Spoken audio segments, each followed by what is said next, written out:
Hi, in this video I will explain the difference between residuals and errors. So residual is represented by EI, error is represented by epsilon I.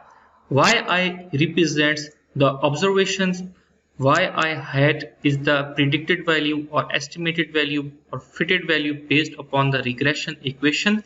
Mu yi is the mean of all the observation we have collected. So this in the previous video I have told you that this black dotted line, it represents the fitted line. So the difference between this fitted line and the observation, this is known as residuals. However, the difference between the observation and this bluish continuous line that is based upon the mean values, this is called error. There are two assumptions for the simple linear regression, that are the linear model adequately describes the relationship between response variable y and the independent or regressor variable x. The errors are NID. N means normal and I means independently distributed. D means distributed.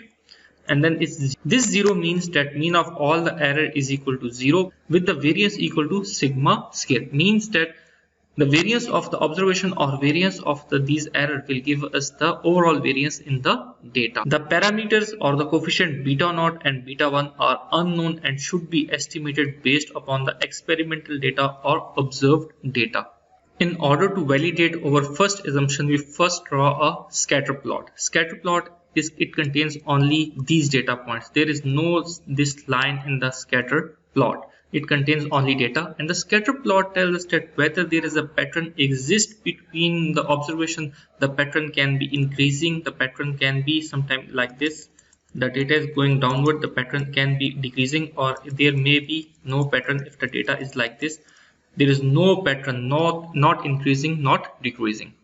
So initially a scatter plot or scatter diagram is used to show the relationship between two variables. Then we perform a correlation analysis to measure the strength of this relationship. The strength can be shown as strong, medium, weak, negligible, or you can say very weak. So this is the strength of the correlation between two variables. I have explained in detail in the previous lectures based upon the correlation analysis. Correlation is only concerned with the strength and direction of relationship. Direction can be increasing and positive, decreasing or negative. So there are two directions. No cause and effect is implied in the correlation. For cause and effect analysis, we always conduct the regression analysis. The regression analysis is used to predict the value of the dependent variable based upon the method of independent variable. Using least square method, there should be at least one independent variable, and there may be more than 1, 2, 3, 4 up till and any numbers. Explain the impact of changes in the independent variable x on the dependent variable y. The variable we want to explain or wish to explain is known as dependent variable, and the variable which we use to explain the dependent variable is known as independent variable and represented by x. After making the scatter plot, we draw this line that fits this data.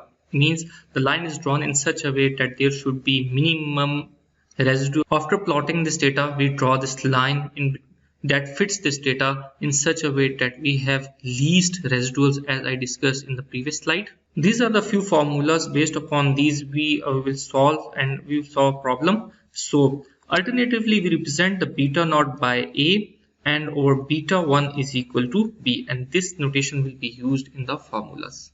Thanks a lot for watching this part. Bye.